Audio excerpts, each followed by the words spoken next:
Selanjutnya, untuk umur rencana perkerasan jalan ditentukan atas pertimbangan klasifikasi fungsional jalan, pola lalu lintas, serta nilai ekonomi jalan yang bersangkutan. Jadi ada beberapa metode yang dapat digunakan atas sebagai dasar dalam penentuan umur rencana jalan. Ada metode BCR atau Benefit Cost Ratio, dan juga ada metode Internal Rate of Return atau IRR. Nah, dua metode ini nanti biasanya akan dipelajari di ekonomi jalan raya atau ekonomi teknik. Jadi kombinasi dari metode tersebut juga bisa, misalnya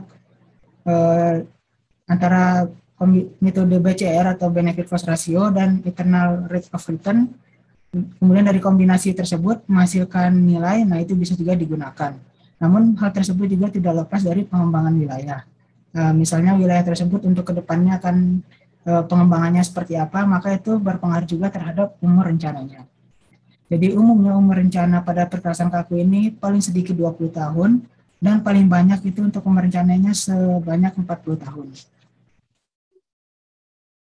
Kemudian untuk lalu lintas ini tidak luput dari yang namanya pertumbuhan, di mana volume lalu lintas akan bertambah sesuai dengan umur rencana atau sampai tahap di mana kapasitas jalan dicapai dengan faktor pertumbuhan yang dapat ditentukan berdasarkan rumus ini. Jadi untuk faktor pertumbuhannya dapat ditentukan menggunakan rumus R ini.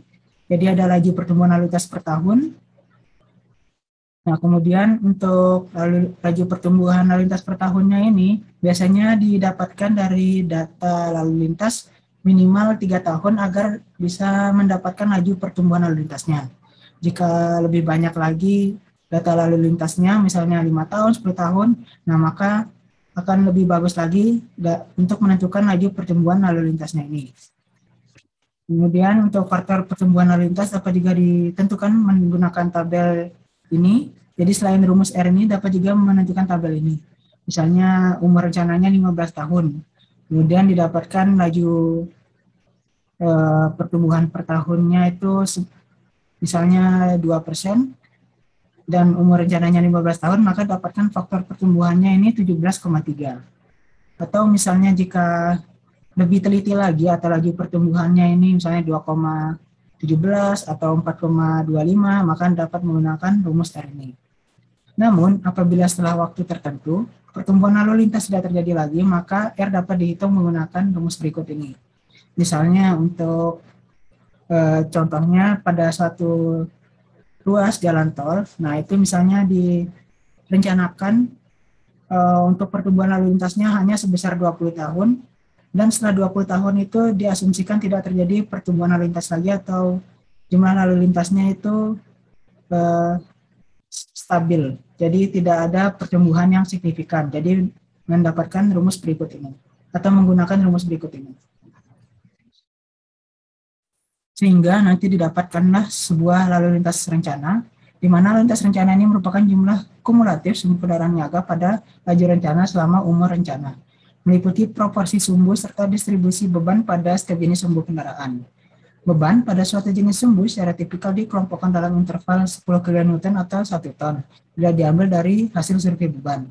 Jadi sehingga jumlah sumbu kendaraan niaga selama umur rencana dapat dihitung menggunakan rumus berikut ini, di mana JSKN ini merupakan jumlah total sumbu kendaraan niaga selama umur rencana. Kemudian JSKNH ini jumlah total sumbu kendaraan niaga per hari pada saat jalan dibuka, dikalikan 365 atau jumlah hari dalam 1 tahun, kemudian dikalikan dengan R atau faktor pertumbuhannya, dan dikalikan C. C ini tadi yaitu koefisien distribusi kendaraannya. Jadi dengan rumus berikut ini dapatkanlah jumlah kendaraan lalu lintas yang akan digunakan dalam perencanaan tebal perkerasan kaku. Selanjutnya untuk faktor keamanan beban, nah ini ada faktor keamanan beban ini juga perlu dipertimbangkan. Jadi faktor penggunaan beban ini ada 3 penggunaan. Yang pertama jalan bebas hambatan utama atau major freeway dan jalan yang berlajur banyak, yang aliran lalu lintasnya tidak terhambat serta volume kendaraan niaga yang tinggi. Jadi bila menggunakan data lalu lintas dari hasil survei beban dan adanya kemungkinan rute alternatif, maka nilai faktor keamanan bebannya dapat dikurangi menjadi 1,15. Sedangkan pada umumnya dapat menggunakan nilainya sebesar 1,2. Kemudian untuk yang jalan bebas hambatan utama ini seperti untuk istilah gampangnya yaitu di jalan tol. Kemudian jalan bebas hambatan freeway dan jalan arteri dengan volume kendaraan yang agak menengah. Nah, ini biasanya berada di jalan lintas atau jalan-jalan arteri antar provinsi, dapat menggunakan nilai faktor keamanan bebannya 1,1.